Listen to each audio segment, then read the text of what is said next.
Good evening, everybody. It has been barely 3 days since voters elected America's 45th president, but President-elect Donald Trump is on the move. He's working hard at selecting his transition team, selecting who will join him in government, in the White House, in his cabinet, throughout his administration.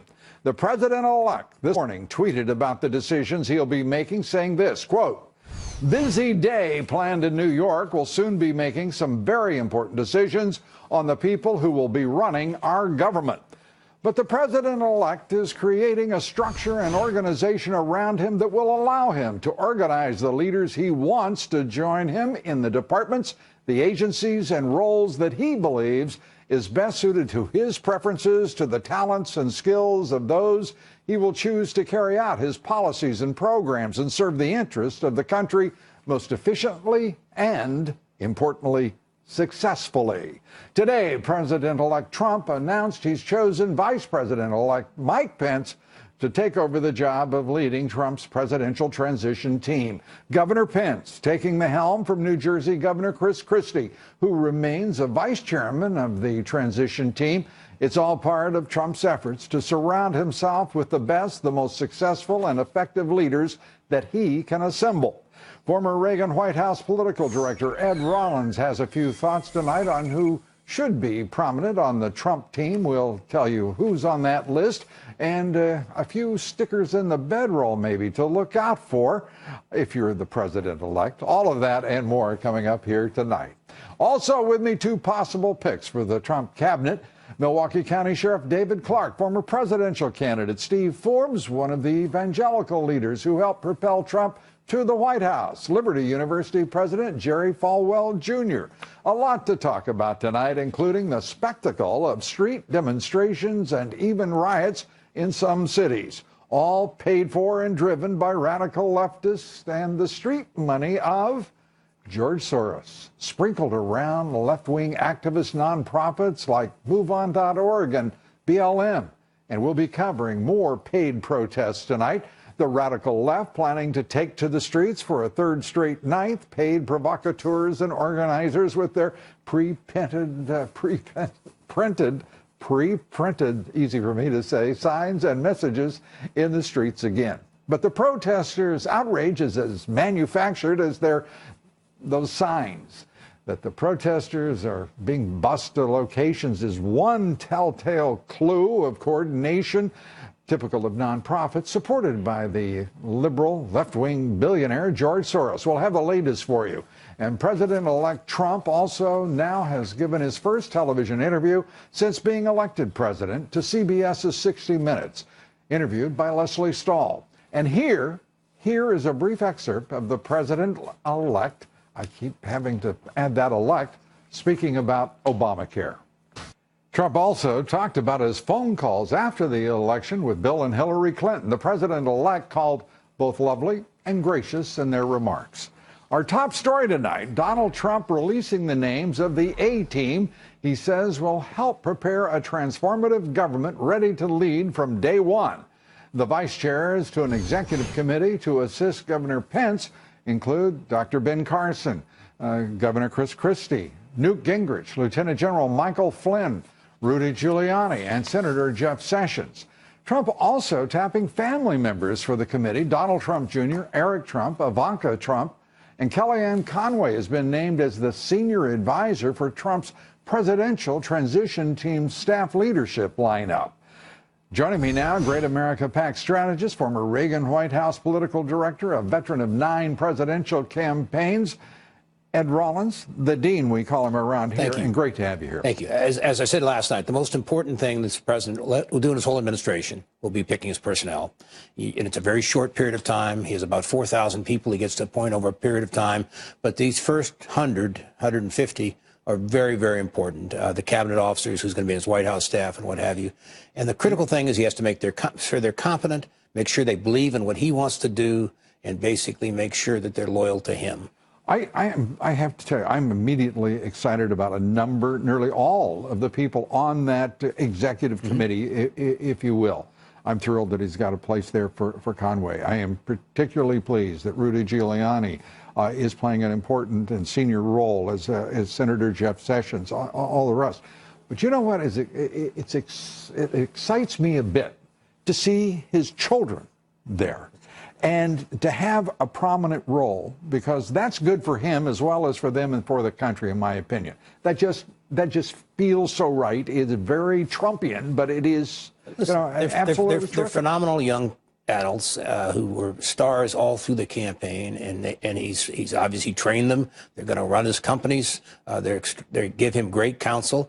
And the most important thing about a president is that he has people that he trusts, that he can basically bounce things off of. And obviously his young children who are in their 20s. Well, so my sense that's a good move. I think he is carrying the momentum with him of the campaign into governance here. And I want to show you Ed Rollins. We're calling it Rollins' roll call of the folks he thinks are extraordinarily helpful in this transition, and certainly that includes Senator Jeff Sessions. It includes Rudy Giuliani, as we just said, Reince Priebus, the chairman of the RNC, Peter Thiel, a terrific venture capitalist and businessman, without question, Lou Eisenberg and Kellyanne Conway and Steve Bannon. I mean, you've picked a murderer's row there of great talent. Well, they are great talent, and Sessions was one of the first, a very influential senator, a very smart, low-key guy, brilliant guy, first guy to stand up and support Trump, gave him great counsel all the way through, helped a lot with the immigration program. There's any job he could fulfill, former federal judge, he should have what he wants in this administration. Rudy Giuliani, I think, is critical to be the Attorney General. The most important agency in this government is going to be to clean up that Justice Department after years. Yes. And because this president is going to come under all kinds of attacks. You know, you keep saying the most important, and I'm sure you're right, but all I can think of is I look at that government right now. There is such a bureaucratic morass beneath the faces that we've seen there for almost 8 years. Get rid of those faces, that is the top of it, and the next 3 or 4 levels. I mean, there's still a tremendous mess to clean up across nearly all of the departments of the federal government. Well, here's what I did in the Reagan days. They asked me what kind of notice should we give all the political appointees? And I said, give them a week.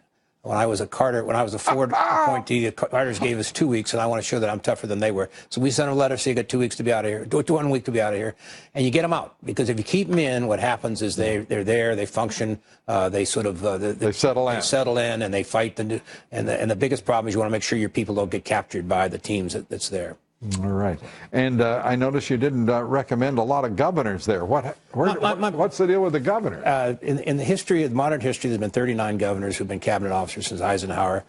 Governors are used to being the boss. And my sense is Donald Trump's the boss. So you don't want. I think you've got the right sense. And I think that unless there's an extraordinary talent beyond being a governor, I just wouldn't recommend them. And traditionally they. Can we keep the vice president? The vice president is one of the best, and I'm very. He's now the vice president, and the advantage of him is that he's been in the Congress and he's been a governor, and he's a good man. He's a good man. So all right, great choice. As are you, Ed Rollins. Thanks for being with us. Good to see your thinking and your ideas there. Appreciate it as always. Death threats against Donald Trump flooding Twitter timelines. The social media outlet now reporting any violent threats being made toward the president-elect are going to be given to the FBI, other law enforcement agencies. Fox Business's Adam Shapiro joins me now from the Fox Business newsroom, and he has more on this story that is developing. Good evening, Adam. Good evening, Lou. It's disturbing because there are death threats on Twitter that you can see still if you go to the hashtag #AssassinAteTrump. And so what Twitter is doing, at least what they say they're doing, is trying to stop these kind of violent threats. I want to show you the hashtag because we did a screen grab of this when this was first breaking, and we reached out to Twitter, asked them about their policy, and they said, on Twitter, you may not make threats of violence or promote violence, including threatening or promoting terrorism. They also cited U.S. federal code, which prohibits people from threatening the president or a successor to the president. Now, we asked, does Twitter report the threats to the FBI FBI and other law enforcement agencies like the Secret Service. At first, they sent us a statement. I want to read this to you. And it said, see our guidelines for law enforcement for specifics on how authorities can request private information about accounts. But we were asking not about the cops requesting information, but does Twitter report the accounts which are threatening violence against the president-elect? Finally, after several repeated attempts to get an answer from Twitter, they did respond and they said, yes, we do report the accounts to the FBI and to other law enforcement. And we asked them, do you suspend those accounts? And they said, yes. But we went online. We were able to find accounts where the threats were being made, and they had not been suspended. The hashtag assassinate Trump, is it still there? It's still there. You know, this is really, I have to tell you, this is enough to anger anyone, any American. But Twitter is the one who, you know, they're defining hate speech almost as anything that is not left-wing on that platform. And for them to be doing this, would you do me a favor, please? Let us know if there is any change in the course of the next hour on Twitter, because the American people need to know this. This is outrageous that they would permit this. Absolutely. You should know, though, that within the hashtag, there are people attacking those who are calling for violence. So the hashtag is quite but large. Can I tell you, straightforwardly, hashtag assassinate anyone is an asinine and irresponsible hashtag for Twitter to preserve. Well, their own policy says it's not allowed. That was perhaps not easily apparent, but it was the final word, because we're out of time. I appreciate it so much. You got it, buddy. Thanks so much. We're coming right back, and Adam will have the latest for us when we do, and as he monitors that. I mean, Twitter, I love you, but get it right. Come on. We're coming right back. Much more straight ahead. Stay with us. Police, law enforcement across the country tonight are bracing for what would be a third night of protests following the election of Donald Trump as president. Last night, violence erupted in Portland and in a number of other cities as well, we should point out. But in Portland, with protesters damaging cars at a dealership, they went on a rampage through the city, shattering business windows. Police declared the demonstration a riot, citing extensive criminal and dangerous behavior. Police officers in riot gear were forced to use rubber bullets and flashbang grenades trying to clear those crowds. Police arrested 26 people. Trump reacted, tweeting this, quote, just had a very open and successful presidential election. Now, professional protesters incited by the media are protesting. Very unfair. And this morning, Trump, seeming more optimistic, said this. Love the fact that the small groups of protesters last night have passion for our great country. We will all come together and be proud. My next guest says these temper tantrums from radical anarchists, as he calls them, must be quelled. And joining me tonight, Milwaukee County Sheriff David Clark, whose name has been floated as possible Secretary of Homeland Security in a Trump administration. Sheriff, it is great to see you. Let's deal first with these riots. I know that you have very little patience with police departments that do not maintain law and order. What is your reaction to what you've seen on display over the last couple of nights? Well, first of all, Lou, it's a great day in America, even 2-3 days after the election of Donald Trump to be the next commander-in-chief. Donald Trump ran on a theme of law and order, and what we're seeing is pure lawlessness by anarchists. These are not protests. These people do not believe in the United States Constitution, so they don't even believe in the First Amendment. They don't believe in the rule of law. They are trying to topple, intimidate, and overthrow this lawfully constituted government. Let me interrupt you just for a second, Sheriff, to explain to our audience that you're looking at right now at protests, demonstrations, call them what you will. The sheriff is exactly right. They are paid professional protesters and provocateurs driving this, but the effect is the same as if it were organic and authentic protest. They are, obviously obstructing traffic and being driven there by some of the nonprofits, including MoveOn.org, Black Lives Matter, and others, to create dissension and disruption. And I'm sorry, Sheriff, go ahead. But, yeah, you're right. This has George Soros written all over it. But the passive approach to dealing with these things, which many agencies have gone to, does not work. It just simply does not work. It never has.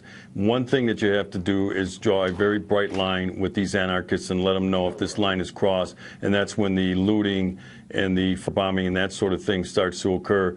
All bets are off and you use all reasonable force. I have authorized my officers in Milwaukee, Wisconsin. We had a demonstration last night.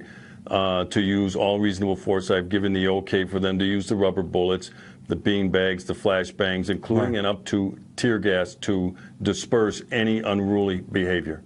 And why is it that there cannot be liability, responsibility placed on the nonprofits who are behind this? And I'm talking about MoveOn.org, Black Lives Matter. Much of the money of George Soros, he has plenty of money, but he should be financially responsible for the property damage, the personal injury that is created by his support and frankly, initiatives created by his nonprofits to do this, those that he supports so completely. Well, there are obviously some federal law violations here and some state law violations inciting riots.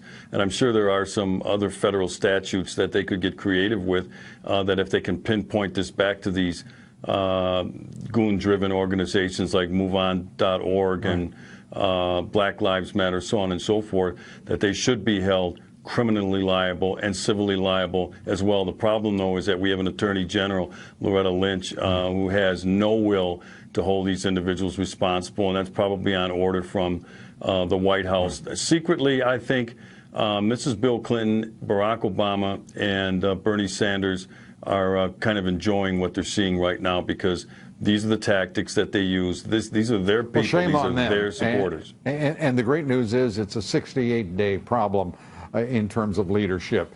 Your reaction to your name being put forward is one of those. The president-elect is interested in putting in Homeland Security. Well, obviously, I'd be honored to serve in the Donald Trump administration. When the president asks you to serve, you step up and you fulfill that duty. I think it's a little early yet. I realize that my name's being floated around for any number of positions, but I think it's pure speculation at this point. Once the president gets his legs underneath him, he's got his transition team in place. They'll sit down and have discussions, and I'm sure my name will be thrown around for any number of positions. But like I said, when the president steps up and asks you to serve, Sheriff, you step up and you serve. And you'll be in good company with the names that we've seen, as you put it, being thrown around. So thank you so much, Sheriff. Great to talk with you as always, Sheriff David Clark. Be sure to vote in our poll tonight. The question is, should the Justice Department immediately investigate George Soros and his links to nonprofits for their role in inciting riots and demonstrations that have caused property damage and personal injury? We'd like to hear from you on this. Cast your vote on Twitter at Lou Dobbs. Follow me on Twitter at Lou Dobbs. Like me on Facebook. Follow me on Instagram at Lou Dobbs Tonight. On Wall Street, another record-breaking day as investors continue to cheer the Trump presidency. This is a full-on rally. The Dow gaining 40 points today, closing at a new all-time high. The S&P down 3 points. The Nasdaq up 28. Volume on the big board, 5 billion shares on a Friday in November. The Dow posting its biggest weekly gain since 2011, up more than 5%. The S&P and Nasdaq also posting gains of nearly 4% on the week. The financial sector also rallying on some hope of less regulation under President-elect Trump, up more than 11% this week. And a reminder to listen to my reports 3 times a day, coast to coast on the Salem Radio Network. Up next, Donald Trump is called the mainstream liberal media among the worst people he's ever met. Well, now that Mr. Trump is president-elect, will they change their ill-mannered ways? Well, it doesn't appear like that, but we'll assess that in my commentary coming up next. Stay with us. A few thoughts now on the mainstream liberal media, which got the election so wrong, laying its bias bare for all to see, its outright complicity with the left for all to see. In fact, the mainstream liberal media got it so wrong that Newsweek, did this. Forced to recall its commemorative election issue because Newsweek its design covers for both Trump and Clinton victory, well, it went haywire. The magazine's production partner shipped only the Clinton issue last week, believing she would win. She did not, by the way. 125,000 copies of Newsweek proclaiming Hillary Clinton Madam President. Nope. As a result, the Trump edition not expected to hit newsstands until next week. 125,000 collector's editions, though, of the magazine have been created. The mainstream media is still failing to come to grips with President-elect Trump and the fact they got it all wrong. The New York Times today defended their election coverage in a letter to their readers, a dwindling group, and it was an appeal for readership. Times publisher Arthur Sulzberger Jr. and executive editor Dean Baquet wrote this, quote, "We believe we reported on both candidates fairly during the presidential campaign.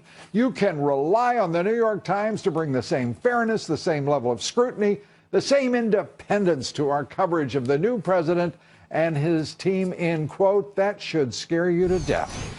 Most reasonable readers would find that statement more of the same to be frightening and not a reason to, well, continue their subscription. Frankly, I can't tell whether Sulzberger and Baquet are sending subtle assurances to their most ideologically committed left-wing readers, whether their words are some sort of dog whistle or left-wing media code promising Times readers they will continue their campaign of torture and gutting of the truth.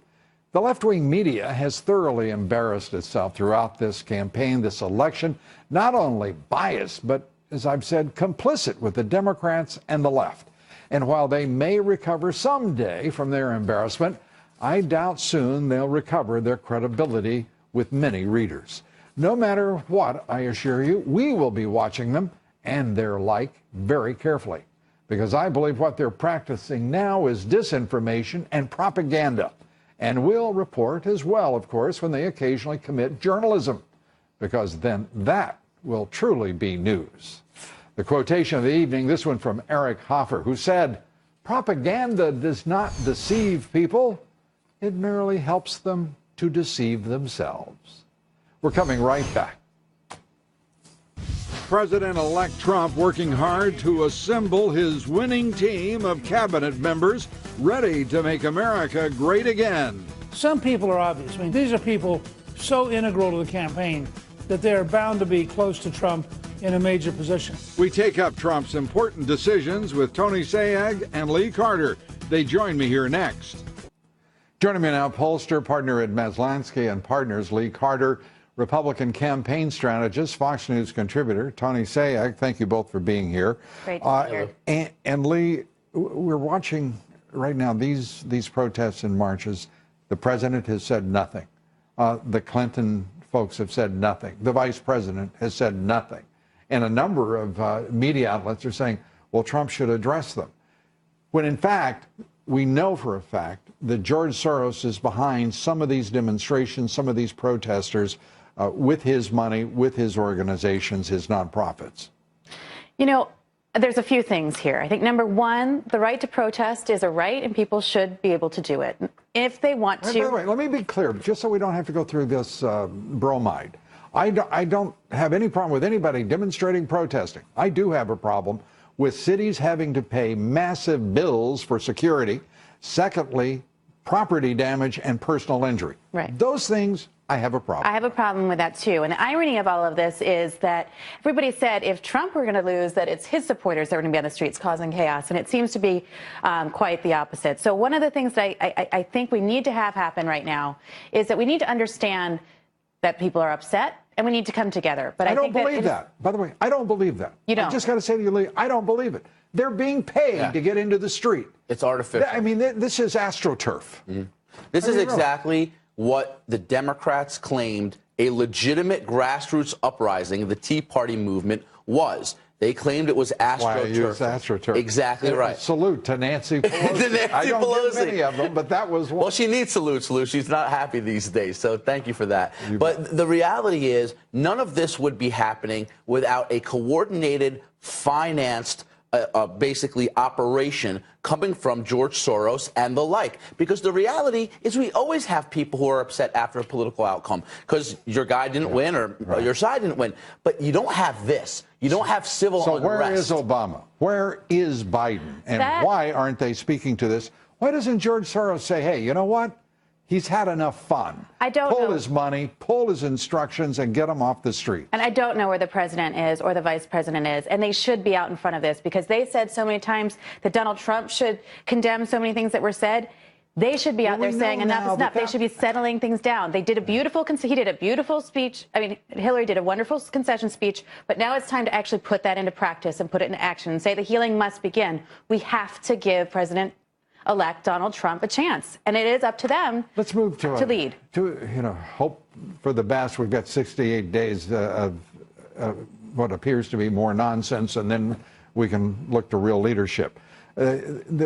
The idea that the cabinet now is moving apparently at a very sharp rate of speed. Trump has put his children on the transition executive committee.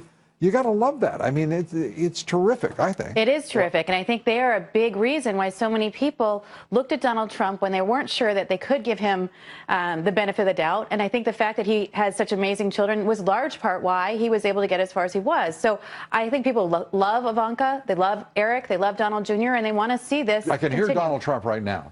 Hey, those are my kids. Yeah. I was going to say, Lou, good leaders groom good leaders. In his case, it happens to be his children. I'm actually quite impressed with what he's put together, even from the people who you've heard from past government service, guys like Rudy Giuliani and Newt Gingrich. You know what I see a lot on this list, Lou? A lot of doers. A lot of people who've accomplished something. Not just theoretical people, academics. They didn't just write a paper. Wrote some great policy paper one day that was published. These are people who've accomplished things in both the public and private sector. The other thing I'm really excited about is this is the first president of the United States who's come to the table with real business management experience in a very long time. I also think that we've got, when you look at Rudy Giuliani and Newt Gingrich, a lot of people criticize them, but I will say this, they're both unifiers. What Newt Gingrich did back with a contract for America. Who are you going to criticize?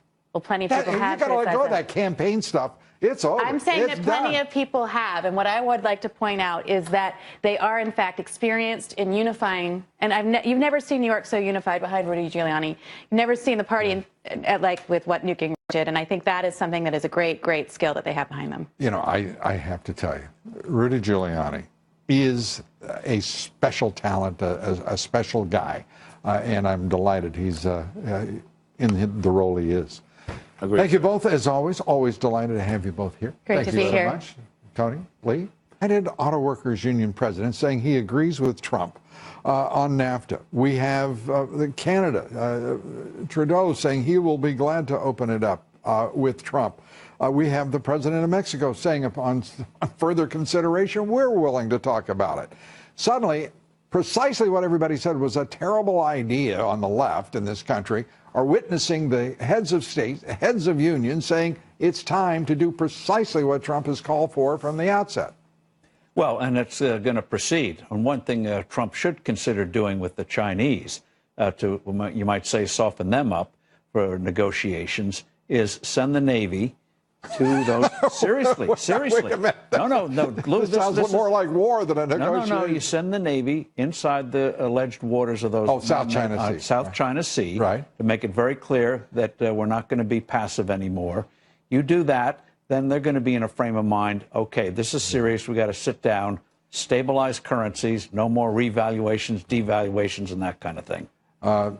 It's sort of a form. What would you call that? A benign gunboat run-it diplomacy? No, it does two things. Establishes a new foreign policy. We're not passive anymore. There you go. Also shows we're serious about negotiating. Yeah, well, and the exciting thing, too, negotiations take time. The exciting thing is you could get early next year a real tax cut bill. Hugely important. And then it'll be a model for Europe and for Asia. To do some of that, you're going to have to send a gunboat up the Potomac toward the Democrats. Already happened. was called Tuesday, the election. That blasted him away. You're in a bellicose, wonderful kind of mood tonight. That is true. We need things done. Well, one of the things that we need done, I think, is a president who is moving at the rate of speed that Donald Trump is. I mean, aren't you impressed with the speed and the quality of people he is bringing together for both his transition team and ostensibly for his cabinet? Well, this a transition team that you saw reformulated today, that's more like a shadow government of what we're going to see actually in the White House. So that's an effective second stage of you have during the campaign, you have a transition team working. After the election, you start to bring in the people who are going to be real players in your government. But another thing that Trump did today, that he did well today, even though I didn't like it initially when Obama did it, the 23 to 26-year-old provision in Obamacare where you can keep your kids on until 26, keeping that on takes away a battering ram that the Democrats are going to use against them, that you're going to leave people on the streets, you're going to take it away from the kids.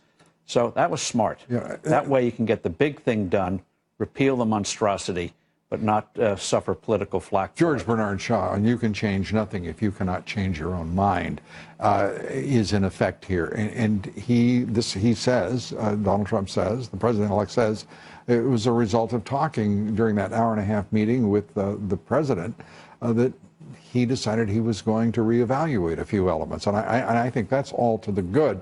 The markets also disarms the opposition. Well, I think the opposition didn't come to this fight fully equipped, so I think that's all. I don't think we have to worry much about that. The markets, this we do have to focus. This looks like it may be the strongest one-week performance for the Dow in a Trump rally, following this Trump rally, following Tuesday's election. I mean, it's remarkable what we're watching here. It is, but it also has to be followed through, and Trump made some noise about it during the campaign.